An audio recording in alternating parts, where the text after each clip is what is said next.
ചെയ്തതെന്ന് വെച്ച് കഴിഞ്ഞാൽ ഒരു സ്കോർ കൊടുത്തു. അതിൻ്റെ അവിടുത്തെ പ്രസൻസ് അനുസരിച്ചിട്ട് ഇപ്പോൾ സ്പീഷീസ് റിച്ചസ്, അതായത് പലതരത്തിലുള്ള സ്പീഷീസ് ഉണ്ടാവും, ഇനത്തിലുള്ള ആനിമൽസും പ്ലാന്റ്സും ഒക്കെ ഉണ്ടാവും. അപ്പോൾ അതിനൊരു സ്കോർ കൊടുത്തു. 1 to 10 വരെയാണ് സ്കോർ കൊടുത്തിരിക്കുന്നത്. പിന്നെ അതുപോലെ തന്നെ habitat richness, rainfall, cultural value, അങ്ങനെ 16 ഉണ്ട്. ഓരോന്നിനും അതിന് അവിടെ ഉള്ളതനുസരിച്ചിട്ട് അതിനൊരു സ്കോർ കൊടുത്തിട്ട് ഈ സ്കോറുകളൊക്കെ കൂടെ ആഡ് ചെയ്യും. മനസ്സിലായോ? ആഡ് ചെയ്തപ്പോൾ അത് 1 to 3 വരികയാണെന്നുണ്ടെങ്കിൽ അത് സോൺ 3 വരും. 3ക്ക് മുകളിലും 5ന് കീഴെയാണെന്നുണ്ടെങ്കിൽ സോൺ 2 വരും. 5ന് മുകളിലാണെങ്കിൽ അത് സോൺ 1 വരും. ഇങ്ങനെയാണ് ക്ലാസിഫൈ ചെയ്തിരിക്കുന്നത്. അപ്പോൾ ഇങ്ങനെ ആക്കിയതിന് ശേഷം, ഇങ്ങനെ സ്കോർ കൊടുത്തതിന് ശേഷം ഈ വെസ്റ്റേൺ ഗാർഡ്സിൽ ഇത് എങ്ങനെ നമ്മൾ പ്രായോഗികമാക്കുന്നതാണ്. അപ്പോൾ അതിന് ചെയ്തതെന്ന് വെച്ച് കഴിഞ്ഞാൽ മൊത്തം വെസ്റ്റേൺ ഗാർഡ്സിനെ 2200 ചതുരങ്ങളായിട്ട് തിരിച്ചു. നമ്മൾ ഗ്രാഫ് ഷീറ്റിൽ കാണുന്ന 2200. ഒരെണ്ണം 8100 ഹെക്ടറാണ് ഓരോന്ന്. കുറച്ച് വലിയ സൈസാണ്, പക്ഷെ അത് നടക്കുള്ളായിരുന്നു. എന്നിട്ട് അതിൽ ഈ 2100 ഹെക്ടർ വരുന്ന ഇതിൽ നമുക്ക് കിട്ടിയിരിക്കുന്ന സ്കോറുകളുണ്ടല്ലോ. ചിലപ്പോൾ 3 ആയിരിക്കും, ചിലപ്പോൾ 6 ആയിരിക്കും, ചിലപ്പോൾ 8 ആയിരിക്കും. അപ്പോൾ ഈ ഓരോ സ്ക്വയറിലും അതവർ കൊടുത്തു. മനസ്സിലായോ? ഓരോ സ്ക്വയറിലും നമുക്ക് കിട്ടിയിരിക്കുന്ന സ്കോർ കൊടുത്തു. അത് കൃത്യമായിട്ട് മനസ്സിലായോ? എന്നിട്ട് ഈ ഷീറ്റ് ഇതിലെല്ലാത്തിനും സ്കോർ വന്നു കഴിഞ്ഞു. 8, 6, 3, 4 എന്നൊക്കെ വന്നു.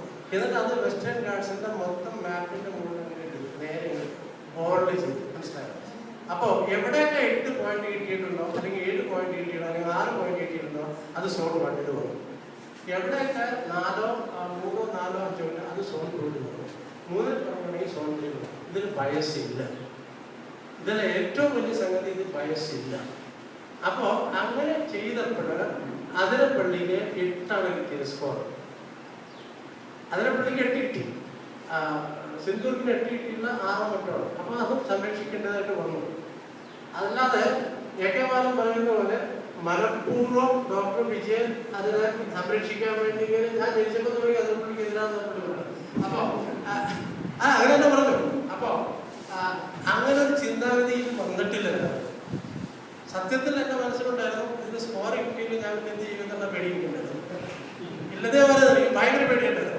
അപ്പൊ അതെങ്ങനെ ആക്കിയത് കൊണ്ടുവരണമെന്നുള്ളതാണ്. ഐ വാസ് റിയലി വറീഡ്, സത്യം തുറന്നു പറയുന്നത്. പക്ഷെ അത് കറക്റ്റായിട്ട് വന്നു. അപ്പോൾ എനിക്ക് 2 സംഗതി എന്ന് മനസ്സിലായി. ആ മെത്തഡോളജിയുടെ ട്രാൻസ്പാരൻസിയും കറക്റ്റ്നെസ്സും കൊണ്ട് ക്ലിയറായിട്ട് മനസ്സിലായി. നമ്മുടെ മനസ്സിൽ പിന്നെ സൈലന്റ് വരും. നമുക്ക് അറിയാവുന്ന ഏരിയകൾക്കൊക്കെ മാർക്ക് കിട്ടി. അപ്പോൾ ഇതിനേക്കാൾ വലിയ തെളിവിന് ആവശ്യമില്ല. അപ്പൊ അത് കൃത്യമായിട്ട് വന്നു.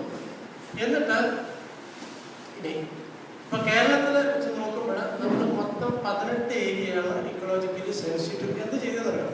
ഇക്കോളജിക്കലി സെൻസിറ്റീവ് സോണായിട്ട് ആദ്യം തിരിച്ചു. 1, 2, 3 എന്ന് പറഞ്ഞത്. എന്നിട്ട് അതിൽ ഇക്കോളജിക്കലി സെൻസിറ്റീവ് ലൊക്കാലിറ്റി ഐഡന്റിഫൈ ചെയ്യണം. അവിടെ തീരുള്ളൂ.